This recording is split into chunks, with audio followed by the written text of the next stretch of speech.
नमस्कार बच्चों। आज मैं आपके सामने क्षितिज पाठ्य पुस्तक के गद्य खंड में पाठ 2 बाल गोविंद भगत बताने जा रही हूँ, जो कि राम वृक्ष बेनीपुरी द्वारा लिखा गया है। राम वृक्ष बेनीपुरी आधुनिक युग के निबंधकार हैं। अपना जीवन यापन करने हेतु वे साहित्यकार में लग गए और उन्होंने कई पत्र पत्रिकाओं का संपादन भी किया। प्रस्तुत पाठ में बाल गोविंद भगत के बाह्य व्यक्तित्व से उन्होंने यह बताने का प्रयास किया है कि सन्यासी जीवन का आधार बाह्य व्यक्तित्व ही नहीं अपितु मानवीय सरोकार होता है। बाल गोविंद भगत के माध्यम से लेखक ने सामाजिक बुराइयों एवं रूढ़िवादी सोच पर प्रहार करते हुए मानवीयता की भावना को प्रतिपादित करने का प्रयास किया है। बाल गोविंद भगत जैसे कि उन्होंने उनके व्यक्तित्व के बारे में लिखा कि वे 60 वर्ष के गोरे चिट्टे व्यक्ति थे। बाल सफ़ेद, कपड़े तन पर बहुत कम पहनते थे, एक लंगोटी मात्र, सिर पर कबीर पंथियों की टोपी लगाते थे और कबीर को ही अपना साहब मानते थे।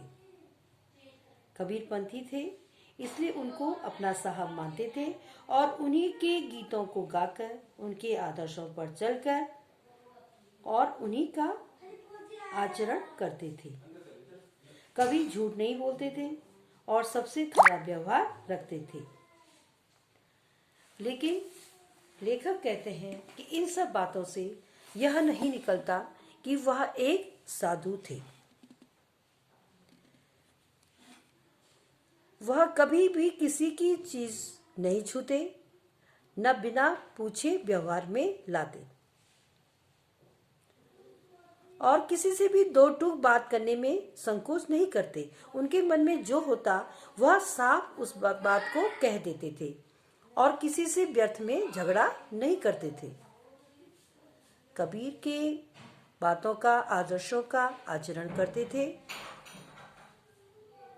और कभी कभी वह किसी की चीज बिना पूछे व्यवहार को लाने में इस नियम को इतना सोचते थे कि कभी कभी वह दूसरे के खेत में शौच के लिए भी नहीं बैठते। उनके मन में यह था कि यह दूसरे का खेत है, इसलिए वो यहाँ तक इन बातों को बारीकी से सोचते थे कि किसी की भी चीज बिना पूछे मुझे नहीं लेनी है।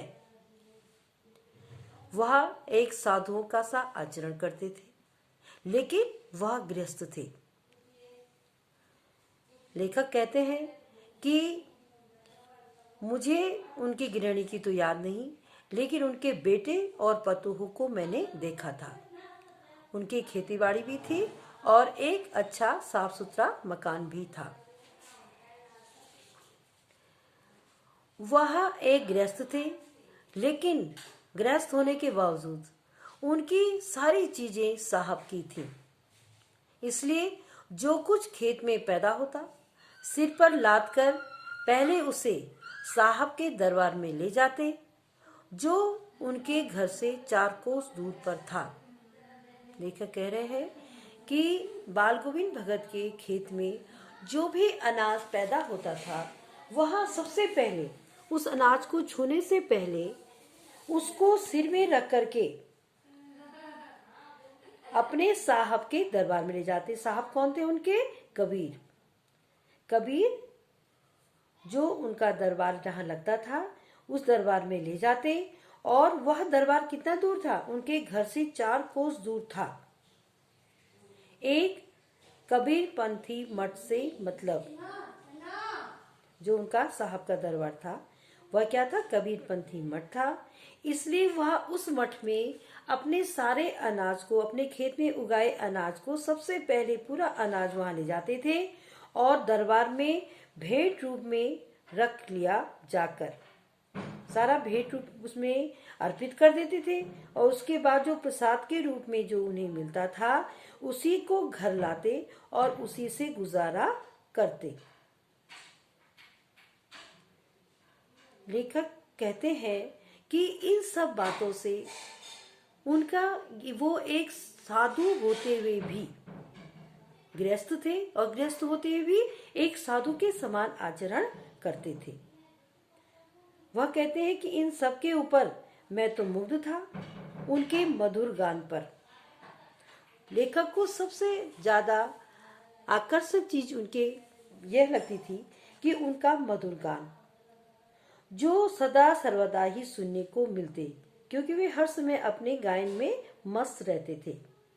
और कबीर के जो सीधे साधे पद होते थे वह जब गाते थे तो मानो कि वो उनके कंठ से निकल करके सजीव हो जाते थे।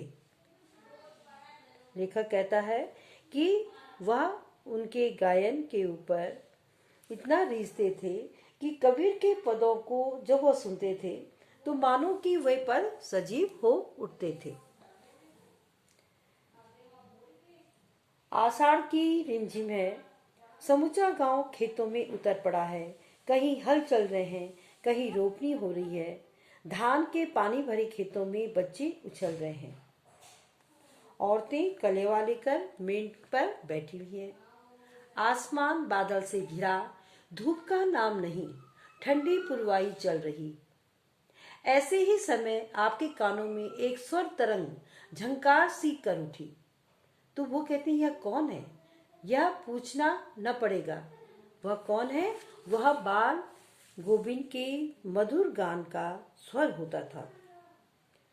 आषाढ़ की रिमझिम में जब सारा गांव खेतों में रहता था और वह लेखक जो है उस खेत का वर्णन करते हैं, उस बरसात की रिमझिम का वर्णन करते हुए कहते हैं कि जब कहीं से एक स्वर तरंग, एक झंकार सी उड़ती थी तो लगता था कि वह क्या है, तो वह निश्चित ही क्या होता था?